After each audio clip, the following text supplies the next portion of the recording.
Hey y'all, it's KimBoo. Reporting from the depths of Florida summer. I think our heat index today was 102 or something. I do have air conditioning, so don't worry about me. Let's just hope the grid holds. Anyway, enough about my personal trauma. Let's talk serialization. This is the third episode in my series, The Renaissance is Real. And today we're going to be talking about the most elusive of creatures, the reader. So stick with me as we dive into questions about reader psychology, our serialization, readers different from novel book readers, how do you find them in the wild? So there's a lot of moving pieces to this part of the Renaissance that we're in for serialization, and I hope I have some answers for you. So let's get to it. The biggest fear most authors have is that readers will not follow them into serials or serialized formats. There is a belief that people who read books do not read serials. That is simply not true, but I can understand where people come up with that perception. A lot of times they're looking at it from the specific genres. They think of the big fantasy sellers like, the dragon books. Pick one, pick series. There's lots of dragon books out there. They think of literary fiction. They think of historical fiction.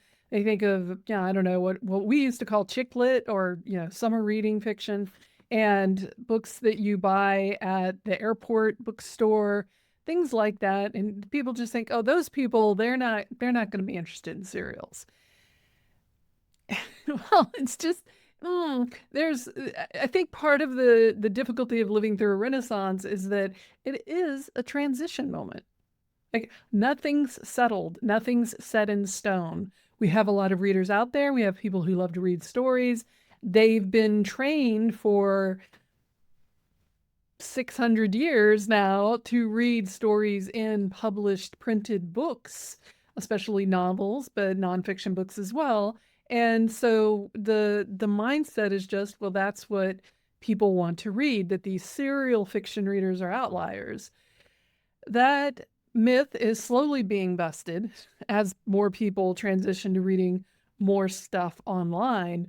But I think it's important to remember that this transition time, there's going to be a lot of flux going on with readers as they discover authors, as platforms come and go. As I've mentioned before, we've lost Vella, we lost Radish. Can't say I really miss either one of those, but there are other platforms that are, rising and falling with the tide. Some people say Wattpad is long gone, on its way out, despite its massive numbers and growth. So, everything's going to be a little different as we move through this period of time. So to think about this in a more productive way, let's think about reader psychology. One of the things that always strikes me when we have these discussions is that nobody ever says, well, nobody's ever going to finish your book if you don't have a cliffhanger at the end of every chapter. And well, I have to admit, I finished books that bored me. Like that's just sometimes the way it is. Yes, it took me a long time. I used to be a completionist, but then I realized, if I'm not having a good time, if I'm not, that doesn't necessarily mean the book has to be happy, fun. It can be about serious topics. But if I'm not getting something out of that experience, then I'm just going to close the book and put it down. So that has always been there. The people just stopping reading something is not new.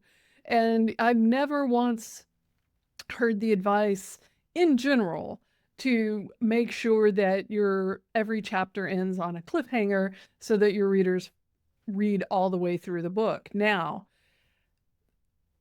I know what everybody's thinking. Dan Brown, he definitely did that, and he's very successful at it. And there's a certain genre of book across, actually, I would say it's a category of book because there's fantasy books that fit that model, thrillers that fit that model, where they do end on a cliffhanger at the end of every chapter. That keeps readers engaged, keeps readers finishing the book and wanting the next book. Romance does that too.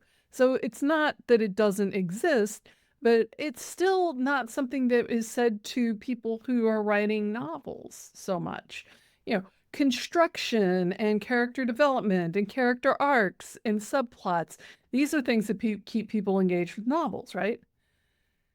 But then you start talking about serialization, and suddenly, oh, that's out the window. Like, oh, I hit my desk with my elbow. So it's a standing desk, so it's got wings to it. So, bam. This is not a wrestling show. Anyway, uh, when we start talking about serialization, everybody's like, oh, everything has to end on a cliffhanger. They will keep reading. It's like, well, they will if your characters are interesting enough, if the plot is engaging enough, if the drama and plotting is strong enough, they will keep reading. And I go back, as always, to Nirvana and Fire. That's my Ye Ching Su back there in the background, looking over my shoulder, telling me I'm doing everything wrong. And what really had me going down the rabbit hole on serialization and serialization format and serials as a separate format from novels was watching Nirvana and Fire and watching an episode come to an end quietly, peacefully. Two people sitting at a table in beautiful costumes, historic Chinese costumes. If you've never watched Chinese historical dramas, the costuming will blow you away as a Westerner. Trust me, it's just mind-boggling. Even when they're trying to be plain, you're like, I wouldn't wear that to a formal event, but in truly amazing costumes. And they're just sitting there drinking tea. And I could not wait to hit the next button.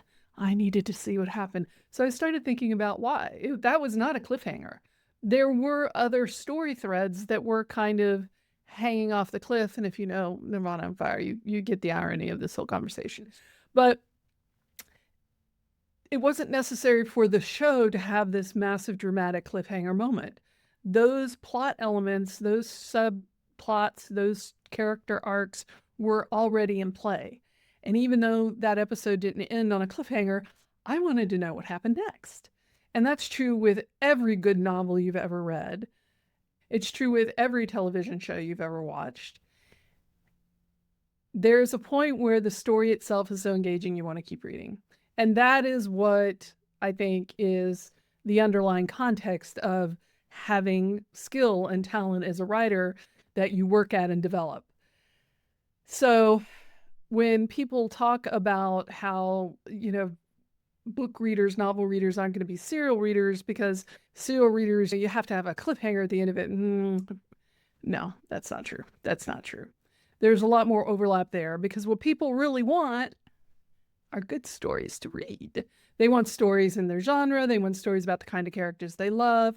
They want stories talking about the themes or the tropes that mean something to them. So when you think about, are people who read novels going to suddenly become totally different kind of people and read serials? They're the same people. They're the same people. Same people. Some have just adapted to reading works online, reading works on their devices, on their phone, on their iPad, on their desktop computer, whatever. And that's something that they've gotten used to or started to accommodate in their lives. So really, it's really more about the technology and how people are using the technology than it is about the story format. So I kind of want to just blow that myth out of the water.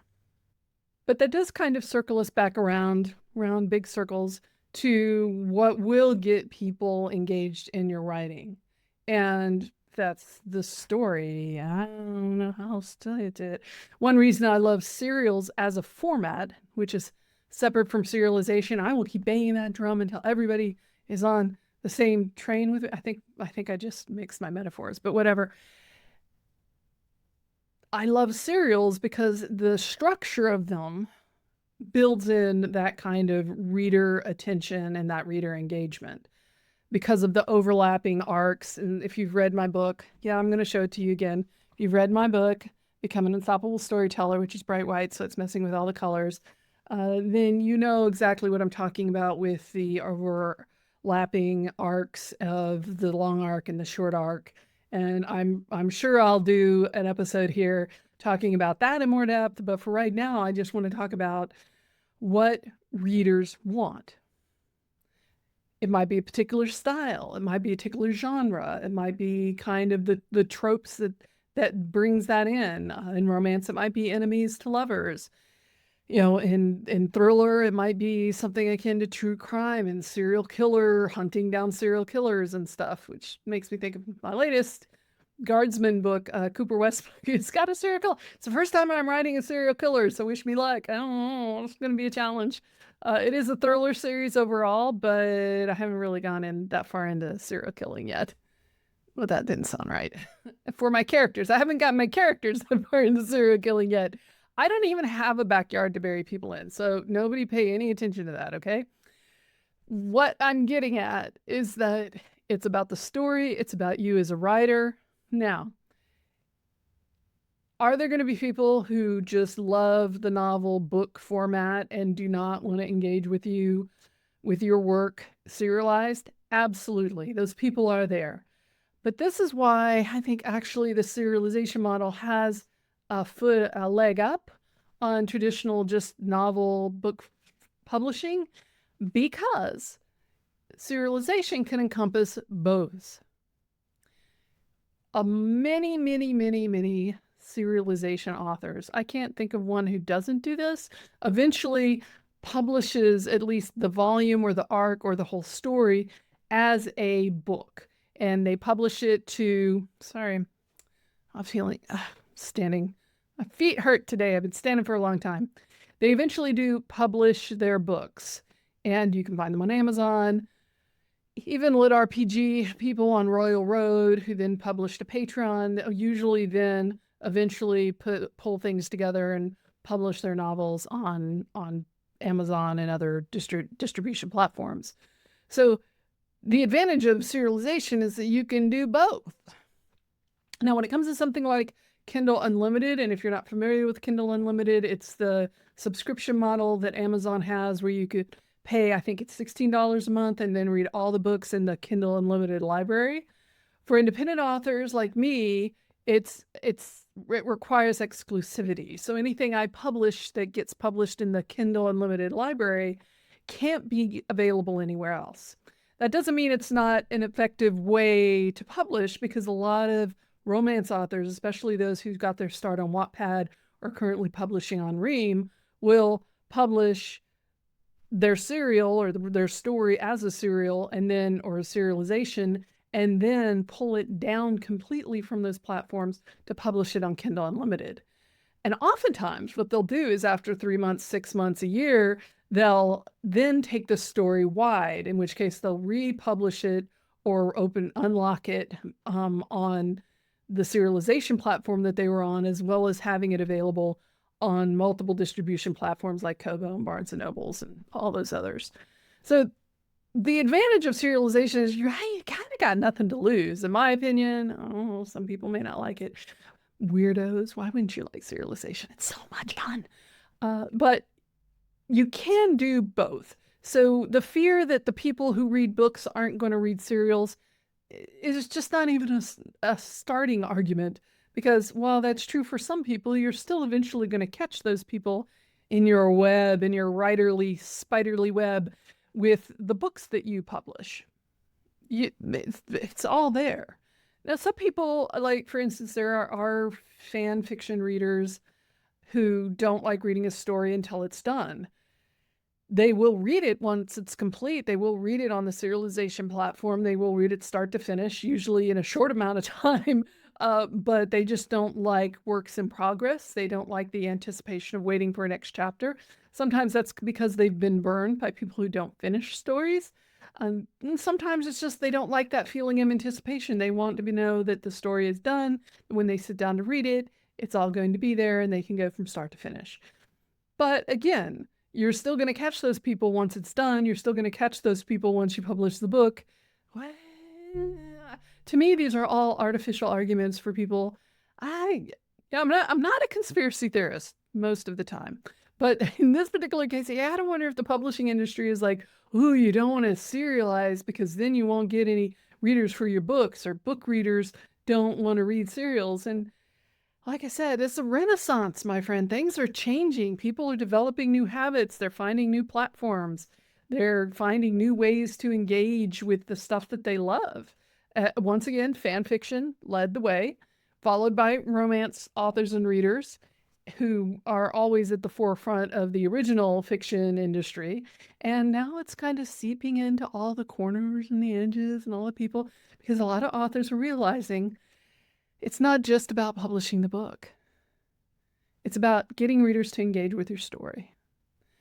And oftentimes, when you're serializing, readers get more engaged with the story, not less.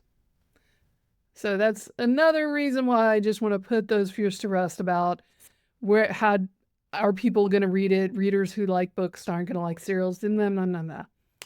Yeah, that's not true. Of course, the next question becomes, well, where are those readers and how do I find them? For authors who've already published books, an easy way to do that is just to update the back matter of your back catalog and say, I'm writing on this platform and serializing my latest story. And generally that will bring readers in. People who want to read your stories, they will look for you. It was one of the biggest lessons that I learned as a fan fiction writer. There's plenty of authors who I just followed, Vonda McIntyre, Anne McCaffrey, CJ Cherry. You can see the DNA of my writing anyway. I would read pretty much anything they published. Like if they could have totally changed genres and I would have followed them anywhere, but I didn't really think about it because they're published authors and, you'd have to go to certain sections of the bookstore to find their works. But when I got into fandom, I realized there were some authors, I didn't care what fandom they wrote in. In fact, I found new fandoms by following authors who left a gritty police procedural type of fandom into a fantasy, science fiction, wild and crazy kind of fantasy, fantasia type of fandom just because of their writing. Like I would never have gotten into those shows or those stories without those fan fiction authors pulling me in because I was following them. I was following their writing. So if you can capture those readers and you're a published author who has followers like that, then you can definitely help them come into the Renaissance, open the door to the Renaissance for them and tell them where to find your serialized fiction. If you don't, if you're starting fresh, it just like no lie, there's a little bit more of a hurdle there. You're coming in cold. People don't know who you are. People have never read what you've written before. You're going to have to give some stuff away free. It's just how it is. In fact, authors who publish books do that all the time. In the romance industry, it's very, very common to give away freebies in order to get people on your mailing list so that they'll follow you and be notified of any new releases that you have. And so giving away stuff for free, that's not new either. This just means that you have to be a little bit more focused in the marketing of how you're giving away things for free. Again, you can do it on platforms like Wattpad and Royal Road, depending on your genres. You can do it on your own website. We are getting into an era now where people are advertising on platforms like Facebook and Instagram and TikTok for their serials.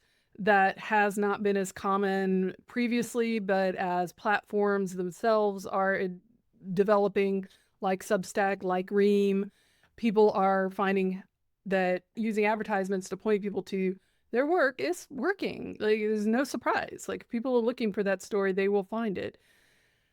So yes, if you're starting cold from scratch, there is going to be a time where you're giving some stuff away free. You're working really hard to build that audience, trying to get word of mouth established. And look, I think you can tell from my success levels that I'm not a great marketer. Like, I've been successful in my little niches. I'm doing well, but I'm not like superstar bestseller status here. There are some authors who really enjoy the marketing end and doing that kind of work, and that's not me. I don't enjoy that. So I just like writing the stories. So I'm trying to let my stories speak for themselves. I will probably be doing some advertising coming up here soon, and I will definitely be reporting on that. But the whole point of this particular episode is to assuage your fears that readers will not adapt to serialization. They already have. They already have. And yes, okay, television and dramas, online dramas are a little different than the written word, but the concept of watching a show and then having an episode end, but the story doesn't end, and the next episode, like, this is not new. People are used to this. We're also getting younger readers who are used to Wattpad, grew up on LiveJournal, grew up on Wattpad, grew up on lots of different formats. Where if you're going to get old, you can say Quizilla, but they are getting used to it and they are out there. And the older readers, like my generation, we're also discovering platforms where serialized fiction lives. Substack's definitely leading the way on that one, and Ream for romance authors. So put that fear to bed, y'all. Put that fear to bed, because the Renaissance is real. Adaptation time is real. May not take off immediately. Might have to work for it, but then we always have to work for it because we're writers, right? Yeah, we always have to work for it.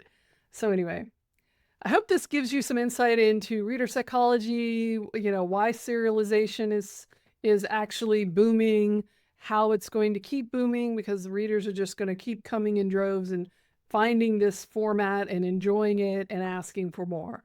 So if you've been holding back from serialization because you're not sure it would fit into your author model ecosystem, because it will, it can, and hopefully this conversation and other conversations we're going to have down the line will help you do that. So thanks for joining me. I will talk to you again soon.